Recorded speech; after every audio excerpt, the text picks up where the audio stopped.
ধরে খুব তাত্ত্বিক গুরুত্বপূর্ণ আলোচনা উপস্থাপন করেছেন। এ পর্যায়ে আমাদের সম্মুখে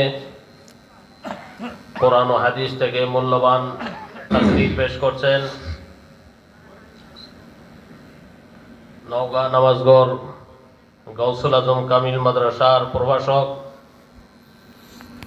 নওগাঁ কাছারি জামি মসজিদের সম্মানিত ইমাম ও খতিব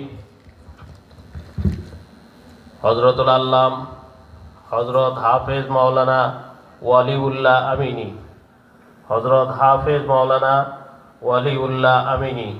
আমি মোহতরামকে তার মূল্যবান নসিহত পেশ করার জন্য বিনীত অনুরোধ করছি।